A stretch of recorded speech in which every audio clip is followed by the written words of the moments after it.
에스겔서 3장 24절에서 27절의 말씀은 가고 계신 주보로 참조하시고 한 절씩 교독토록 하겠습니다. 마지막 절을 27절을 합독하도록 하겠습니다.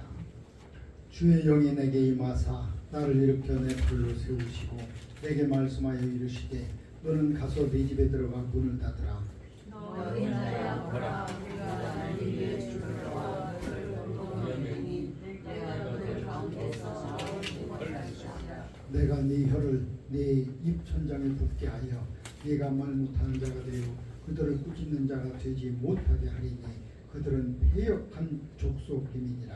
그러나 내가 너와 말할 때에 이르리니 너는 그들에게 이르리라. 주 여호와의 말씀이 임하시다. 들을 자는 들을 것이요 듣기 싫은 자는 듣지 아니하리니 그들은 반역하는 족속임이니라.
반역하는 족속, 듣기 싫은 자라는 제목의 말씀으로 함께 오늘 나누고자 합니다. 주전 6세기에 바벨론이 이스라엘에 침공이 있어서 이스라엘 백성들의 반응은 참으로 하나님이 보시기에 안타까운 그러한 모습으로 보여집니다. 지금 이 나라가 이렇게 당하고 있는 것이 어떠한 것인가를 하나님께서는 쉴 새 없이 말씀해주고 계시는 겁니다. 그 중에서 에스겔을 통해서 하나님께서 어떠한 일을 하고 계시고 어떠한 모습으로 계신가를 일러주는 그러한 대목들이 이 에스겔서에는 참으로 많이 비유로 나와 있습니다. 이런 무시무시한 생물들을 보여주기도 하고 또 먹을 수 있는 책을 보여주고 또 뼈들이 되살아나는 그러한 모습도 보여주고 있습니다. 유다 왕 여호야긴 시대에 주전 597년의 일입니다. 이때에 아직 이스라엘이 망하기 전의 일인데 이때 에스겔이 포로로 잡혀갑니다. 에스겔은 제사장의 아들이었습니다. 그는 포로로 잡혀가서 4년 후부터 이제 하나님의 말씀을 듣게 되고 또 하나님께서 보여주시는 비유를 보게 됩니다. 그리고 11년 후에 드디어 이스라엘의 남유다가 멸망하게 됩니다. 이러한 속에서 하나님께서 이스라엘을 향한 그리고 이스라엘 백성들을 향한 그러한 메시지가 분명히 오늘 이렇게 전해집니다. 들을 자는 듣고 듣지 아니할 자는 듣지 말아라. 너희는 패역한 그러한 족속이다. 왜 하나님께서는 이렇게 말씀해 주셨는가?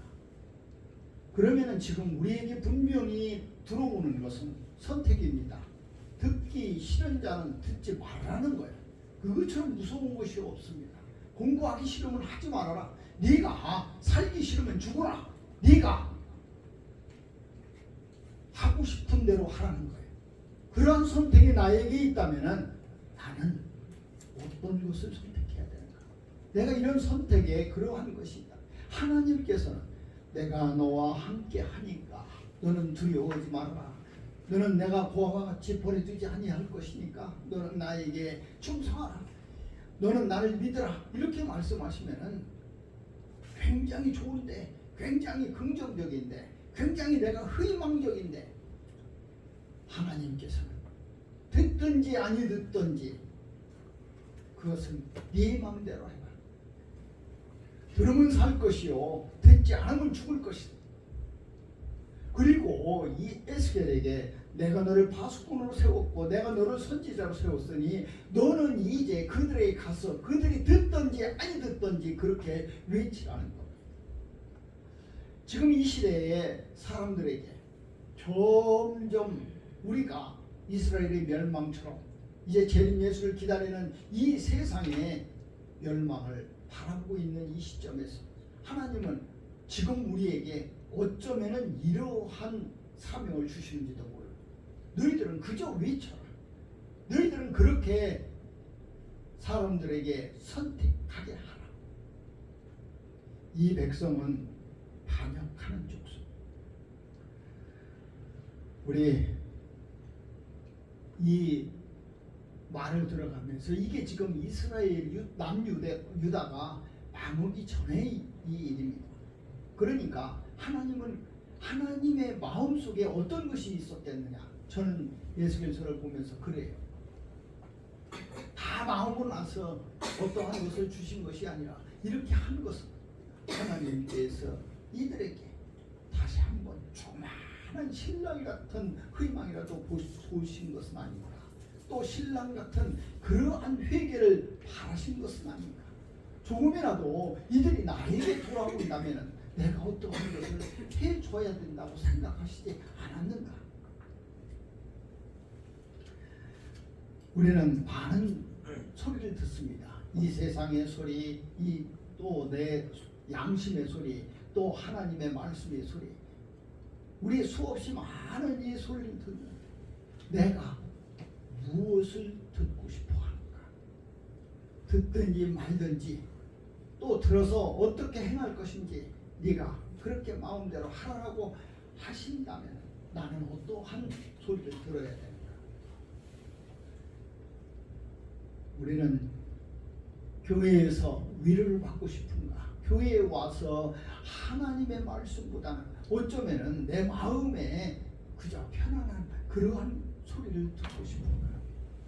그래서 우리는 달콤한 그 하나님의 말씀에 어쩌면 우리가 위로를 받고 내가 스스로 나를 그저 자유하는 그러한 것으로 나를 만들어 가고 있지는 않는가.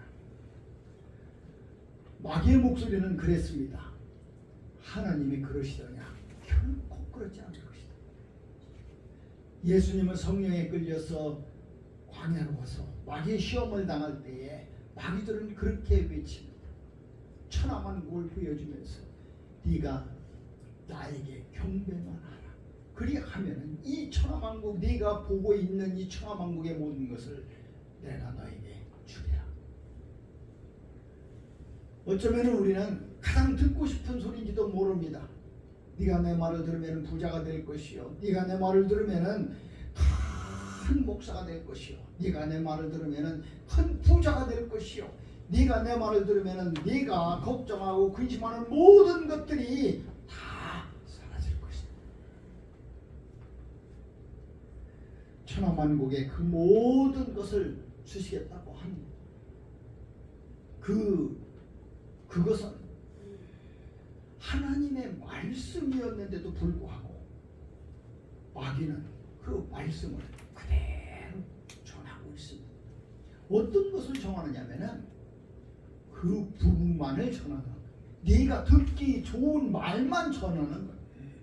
네가 들어서 네 자신을 만족하고 네 자신에 대해서 충만한 충족되는 그러한 것만 듣는다.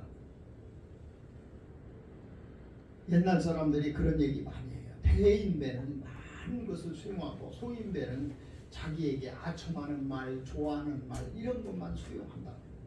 그런데 우리 신앙에 있어서 우리는 큰 사람이 되어야 돼. 그게 큰 믿음인 거예요. 나에게 어떠한 시련과 아픔과 나에게 어떠한 책망이 올지라도 그것이 나에게 있어서 복이 되고 덕이 되고 그것이 인내가 되고 그것이 하나님께서 나에게 주는 축복된 말씀임을 깨닫는 그러한 사람, 그것이 바로 큰 믿음입니다. 그것이 믿음이 아니 되면은 우리는 어떻게 해요? 내가 좋아하는 말만 듣게 되죠. 그것을 찾습니다. 어디에서 기적이 일어났다면 그곳에 갑니다. 어디에 축복이 떨어진다고 그러면 그곳에 갑니다. 어디에서 누가 달콤한 소리로 나를 위로한다고 그러면 그곳에 갑니다. 누가 나에게 무엇을 준다고 그러면 그곳으로 달려갑니다. 이러한 것들, 그것이 우리의 신앙에 있어서 하나님이 원하시고 바라시는 그러한 것들은 아니었다는 거예요. 우리가 이 세상을 살아갈 때에 정말 참으로 많은 것들을 선택하게 돼 있어요. 그런데 선택은 내가 들으면서 선택을 합니다. 내가 들어보니까 이렇더라는 거예요. 내가 보니까 이렇더라는 거예요. 내가 판단하니까 이렇더라는 거예요.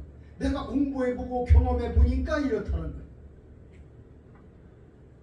그리고 가장 유리한 것을 내가 취합니다.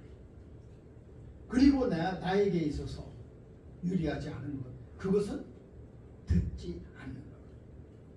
하나님이 오늘 에스겔에게 듣든지 아니 듣든지, 그리고 그들이 듣지 아니하더라. 듣지 아니하면은 어떠한 결과가 반역하는 족속이다. 나를, 내 말을 안 듣는다는 것은 나를 반역하는 그러한 것이다. 우리가 에스겔을 보면은 그럽니다. 네가 그렇게 전해라고 하면서 오늘의 말씀은 그럽니다. 네 혀를 네 입천장에 붙게 하여 네가 말 못하는 자가 되어 그들을 꾸짖는 자가 되지 못하게 하겠다. 그것은 철저하게 듣는 사람들이 판단할 수 있도록 하라는 거예요. 너는 말할 필요도 없다는 거예요. 네 혀가 입천장에 붙어서 너는 권고하지도 못할 것이요, 그들에게 전도하지도 못할 것이요, 그들에게 복음을 전해주지도 못할 것이요, 그들에게 축복하지도 못할 것이요, 그들에게 권고해서 돌이키라고 하지도 못할 것이다. 네 혀가 풀려가지고 그들에게 하나님의 말씀이 이렇다 이렇다 이렇다라고 얘기할 때에 그들은 들을 것이고, 듣지 못한 자, 그들이 바로 반역하는 자들이라 그렇게 말씀하십니다. 우리는 정말 하나님의 말씀을 참 많이 듣습니다. 창세서부터 지금까지 우리 하나님이 이 땅에 우리를 어떻게 만들었으며 창조했으며 어떻게 할 것인가의 계획까지 말이에요. 그리고 너희들이 다 새 하늘과 새 땅으로 새로 거듭나는 그러한 지음을 받을 때까지 그 하나님의 말씀을 듣습니다. 그 하나님의 말씀을 다 듣고 우리는 하나님의 말씀대로 판단하고 하나님의 말씀대로 순종하고 복종하는 것이 아니라 내가 내 마음속에 거르고 내 환경 속에 거르고 내 지식 속에 거르고 내가 보고 내가 알고 있는 것에 거르고 우리는 그래서 가장 좋은 것으로만 나는 그렇게 하나님의 말씀을 취합니다. 우리는 교회에 왜 나왔는가를 내 스스로 그렇게 질문합니다. 나는 어쩌면은 교회에 나오지 않으면은 내 마음이 양심이 꺼리고 또 많은 사람들에게 야 목사가 교회를 왜 안 가냐? 왜 목회자가 교회를 왜 안 가냐? 너는 그리스도인으로서 왜 주일날 주일 성수를 드리지 않느냐? 그리고 드려진 헌금 후에서도 너는 왜 헌금하지 않느냐? 너는 왜 봉사하지 않느냐? 헌신하지 않느냐? 그런 것들이 그런 눈들이 그러한 내 양심의 소리 때문에 내가 이 교회에 끌려온다고. 그것은 아무것도 아니라는 거예요. 하나님 보시기에 아무것도 아닌 거예요. 내가 밖에 있으나 안에 있으나 그것은 결코 하나님의 말씀이 아니라. 이스라엘 백성은 어쩌면은 하나님의 말씀대로 살기를 소원하고 하나님의 말씀대로 그렇게 살기를 원하며 그렇게 살아가고 싶었던 그런 민족이었습니다. 그럼에도 불구하고 하나님의 말씀보다도 환경이 더 힘들고 지치고 내가 어떠한 힘겨운 일에 걸칠 때에 내 속에 있는 것들은 이제 그러한 말의 부정입니다. 이제 바벨론이 이 나라를 짓밟고 있습니다. 이제 풍전등화와 같은 이 나라에서 우리가 해야게 된다는 것입니다. 여기에서 하나님은 분명히 에스겔에게 그렇게 얘기합니다. 너희들이 회개치 아니하므로. 무엇이 우리가 잘못인가? 왜 우리가 이러한 현실을 맞이하게 됐는가를 모두 부정하고 있습니다. 나의 믿음도 나의 양심도 내가 하나님에게 드려지는 그 모든 것도 다 부정하고 있다. 우리는 끊임없이 질문해야 됩니다. 질문이 있음으로 말미암아서 내가 답을 찾을 수 있기 때문에 그렇습니다. 나는 어떻게 살아야 되는가?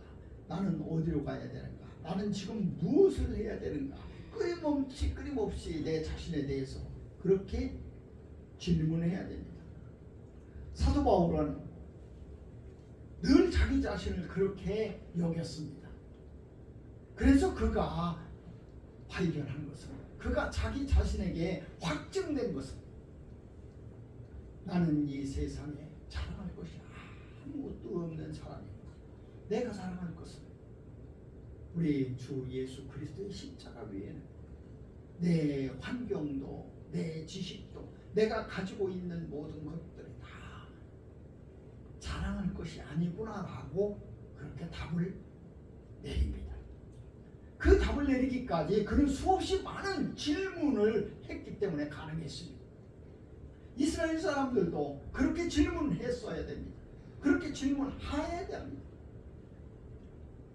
그 수없이 많은 질문 속에서 하나님께서는 답을 주십니다. 그래서 내가 하나님의 뜻을 분명하게 알 수 있는 그러한 사람이 된다. 가만히 보면은 공부를 잘하는 사람은 뭘 잘합니까? 질문을 잘합니다. 선생님이 뭐 물을 거 있냐고 아무 소리 않는 사람은 공부 뻥정 막는 사람이에요. 공부 못하는 사람은 질문하라고 하면 질문을 못해요. 뭘 묻지를 못해요. 내가 너에게 무엇을 해주기를 원하느냐? 주님이 그렇게 질문했을 때 아무 소리 안 하면은 주님도 아무것도 해줄 수가 없는 거예요. 꼭 그러잖아요. 소경이 가서 주님한테 내가 너에게 무엇을 해주기를 원하냐? 그걸 왜 물을까? 아니 지금 소경이 와가지고 나를 도와주세요, 나 어떻게 해주세요 이렇게 하면은 그거 지금 노숙자가 나한테 와서 목사님 하고 이렇게 부르면은 내가 당신에게 무엇을 해주기를 원합니까? 이렇게 뭐 물어. 그냥 여기로 오셔서 빨리 집에 식사도 하시고 깨끗한 목욕도 하시고 여기 저 옷도 깨끗한 곳으로 갈아입으시고. 근데 주님은 꼭 물으시더라고. 내가 너에게 무엇을 해주기를 원하느냐.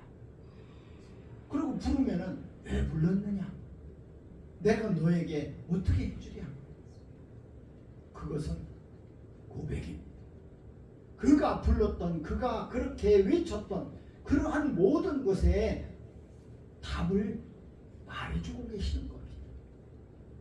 우리는 답을 얻기 위해서 그렇게 질문해야 됩니다. 공부 잘하는 사람의 머릿속에는 늘 많은 질문들이 있습니다. 이것은 이럴까? 저것은 저럴까? 왜 이게 싫을까? 그 새로운 질문들이, 그 획기적인 질문들이, 또 하나님에게 나아가고자 하는 나의 그러한 질문들이 내가 하나님께서 만들어 주셨던 그 놀라운 비밀들을 하나 발견할 수가 있습니다. 사과가 왜 떨어질까? 그렇게 질문했던 파스칼이에요. 또 이 세상에는 보이지 않는 것들 전파라는 것이 있고 또 일정한 그러한 주기가 흐르고 있다는 것을 발견할 수 있었던 사람. 질문에서 시작합니다. 오늘 우리 에스겔은 많은 비유를 하나님에게 듣습니다. 속가마, 또 자기가 꽁꽁 매여있는 그러한 것들, 마른 뼈들, 수없이 많은 그러한 것들을 보면서 에스겔은 하나님의 뜻을 발견하게 됩니다. 하나님께서 우리에게 원하고 바라고 계신 것이 어떠한 것인가를 찾게 됩니다. 우리가 그것이, 그 질문이, 그 고백이 기도입니다. 우리는 기도를 그렇게 합니다. 하나님, 이것이 무엇입니까? 내가 무엇을 해야 돼? 내가 어떻게 해야 돼? 내가 이런 것이 있는데 어떻게 했으면 좋겠습니까? 그게 기도입니다. 그러나 기도가 그 세리와 바리새인 서기관들의 기도는 그러지 않았습니다. 자랑이었습니다. 하나님, 내가 11조를 드렸나이다. 내가 하나님 성전에 나가서 내가 이렇게 했나이다. 내가 하나님의 영광을 위해서 내가 이렇게 살았나이다. 그러나 하나님은 그 기도를 받아주시지 않았다고. 오히려 내가 어떻게 살아야 됩니까? 이 죄인이 어떻게 해야 됩니까? 자기 가슴을 열고 찢었던 그 세리와 이 세상의 죄인들이 오히려 하나님에게 네가 좋은 기도를 했노라 칭찬합니다. 우리는 어떠한 것을 듣고 싶습니까? 어떠한 것을 말하고 싶습니까? 어떠한 것을 질문하고 어떻게 하나님에게 나아가고 싶습니까? 그것이 바로 내가 그렇게 고백하는 것이 바로 믿음이야. 그런데 우리가 주님을 그렇게 인정하지 않으면 우리가 주님에 대한 믿음이 사라져요. 누가복음 18장에 주님이 그렇게 말씀하십니다. 인자가 올 때에 너희가 믿음이 있겠느냐? 그 믿음이라는 것이 무엇일까요? 우리는 재림 예수를 기다리면서 늘 그렇게 기도하고 그렇게 질문합니다. 주님, 어서 오시옵소서. 그것이 성경의 마지막이었습니다. 구약에 있었던 많은 사람들도 똑같은 기대로 그렇게 했습니다. 메시아, 주님, 하나님, 우리에게 언제 오십니까? 그렇게 기다리고 기다린 긴 세월, 400년이 넘는 그 긴 세월을 그렇게 힘들고 지치고 아픈 그러한 세월을 견디면서 그렇게 질문했습니다. 그 질문으로 예수 그리스도께서 이 땅에 오셨습니다. 그것을 우리가 기다림이라고 합니다. 신약적으로는 신구약의 중간사라고 이야기를 합니다. 그것이 지금 어서 오십시오 주님 그렇게 외쳤던 요한계시록의 마지막 장이 마지막 그 절이 이제 우리는 아무도 하나님의 말씀 속에서 내가 묻힐 수 없는 선지자가 없는 그러한 중간기에 또 재림 예수를 기다리고 있습니다. 주님 언제 오십니까? 주님 언제 오십니까? 간절히 기다림 속에서 우리는 또 그렇게 살아가고 있습니다. 2000년의 긴 이러한 세월 동안서 우리가 정말 하나님에게 원하고 바라고 또 기도하고 하나님의 뜻을 찾는 것은 어떠한 것이었는가? 우리는 탄생을 아무도 모릅니다. 그리고 어쩌면은 살아가는 방법도 잘 모릅니다. 그저 환경에 휩쓸려서 그렇게 살아갈 수밖에 없는 그런 나약한 존재입니다. 그러한 나약한 존재에서 우리에게 끝없이 일어나는 욕망, 욕심 이러한 것들은 하나님에게 질문하고자 하는 하나님에게 나아가려 하는 내 발걸음을 붙잡습니다. 우리가 지금 3만 불 시대가 넘었습니다. 정말 우리의 환경이 이렇게 5,000년 역사에 좋아져 본 적이 없는 그런 풍족한 이 시대를 살아가고 있습니다. 그런데 이 세상의 역사를 이렇게 살펴보면은 3만 불을 넘어가면은 종교가 사라집니다. 불교도 사라지고 이슬람도 사라지고 기독교도 사라지고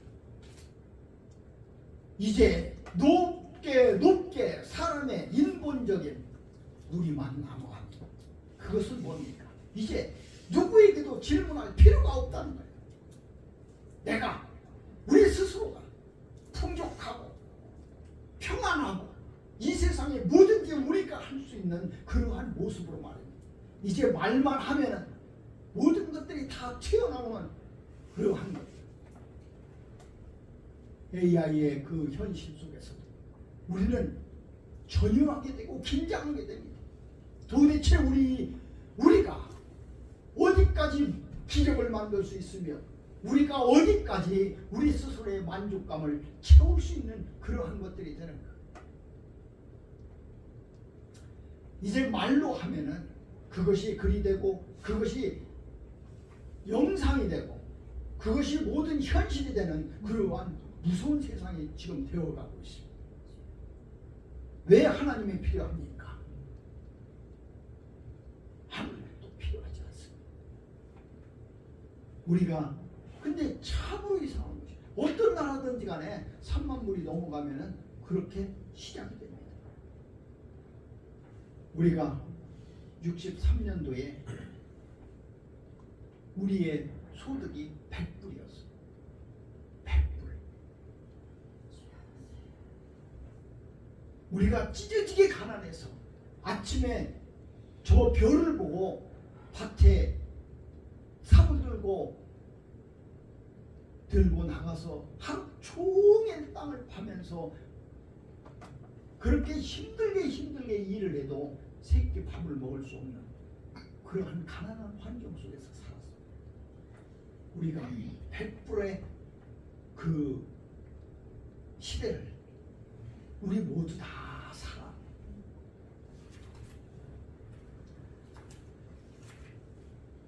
그리고 94년도에 만불이 되었고 95년도에 기독교의 성장이 멈춰버렸습니다.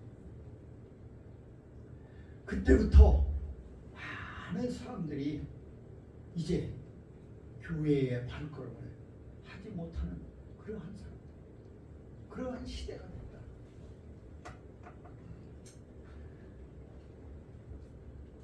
(2000년부터는) 한국교회의 헌금이 줄었다고 합니다. 최초로 줄었대. 늘어나는 것이 아니라 2006년에 2만 불 시대가 되고 2017년 드디어 우리가 그렇게 꿈에 그리던 3만 불의 시대를 맞이 지금 2017년에 한참 된 세월이 또 지납니다. 한 6, 7년 이렇게 세월이 지났는데 어쩌면은 주님 모실 때까지가 아니라 주님 오시기 훨씬 전에라도 우리는 모두 우리의 질문을 잃어버립니다. 하나님에게 드려지는 우리의 질문을 까맣게 잊어버리는 그러한 시대가 되어질지도 모릅니다. 그리고 주님은 그렇게 말씀하십니다. 인자가 올 때 너희에게 믿음이 있겠느냐, 너희에게 믿음을 보겠느냐.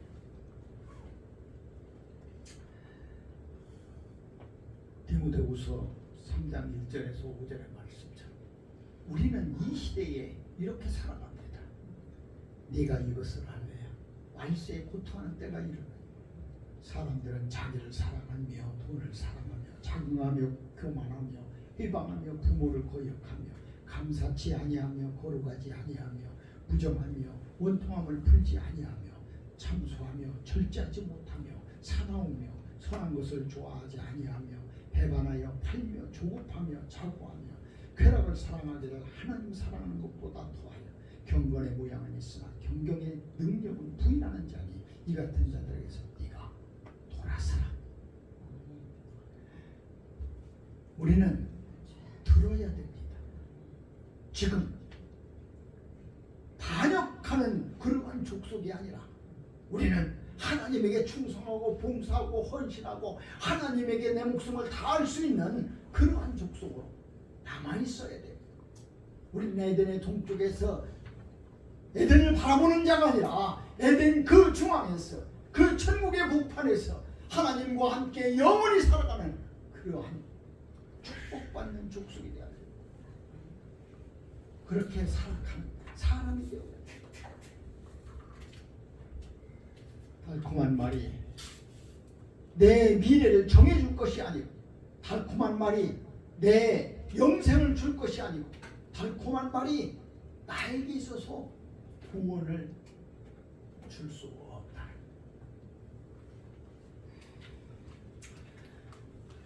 우리는 많은 것들을 하나님을 섬기면서 보고 생각하게 됩니다. 그러나 우리는 그런 결론 속에서 살아야 됩니다. 나는 선택해야 된다. 그리고 나는 질문해야 된다. 그리고 나는 늘 내가 하나님에게 나아가야 된다고 생각해야 된다. 나는 이제 내 생각과 내 지식과 내가 가지고 있는 모든 환경 속에서 살아가는 것이 아니라 오직 하나님만을 섬기고 믿고 따르고 하나님의 말씀 안에서 기준을 삼아서 사는 그러한 삶이 되어야 돼요. 그것이 지금 느껴진다면 나는 지금 이 순간 구원의 사람입니다. 다녀가는 족속이 아니라 구원받은 족속이요, 또 내가 죽은 그러한 족속이 아니라 내가 영원히 영생하는 그러한 족속이다. 오늘 반역하는 족속, 듣기 싫은 자, 어쩌면은 우리의 영혼 속에 늘 편안하고 싶어하는 우리의 그러한 것들 속에 내가 속해 있지 않는가를 생각하는 그러한 예배가 되고 그러한 말씀이 되고 그러한 시간이 되었으면 합니다. 기도하시겠습니다. 거룩하시고 고마우신 사랑의 하나님 감사합니다. 오늘 에스겔에게 주신 하나님의 말씀 안에서 나를 보게 하고 이 시대를 보게 하고 우리 환경을 보게 하고 또 주님을 기다리는 그러한 모습을 바라보게 합니다. 아버지, 우리가 듣는 자가 되게 하여 주시고 하나님의 말씀 안에서 기준을 삼는 자가 되게 하여 주셔서 하나님의 뜻대로 우리 남은 생을 살아갈 수 있도록 하여 주시옵소서. 그저 하나님에게 미련하게 세상에서 보일지라도 하나님에게서 충성하고 봉사하고 하나님에게 칭찬받는 그러한 우리의 삶이 될 수 있도록 하여 주시옵소서. 모든 것 하나님에게 또 다른 질문을 준비하게 하여 주실 줄 믿사오고 거룩하신 우리 구주 예수 그리스도 이름 받들어 감사하며 간절히 기도 올립나이다. 아멘.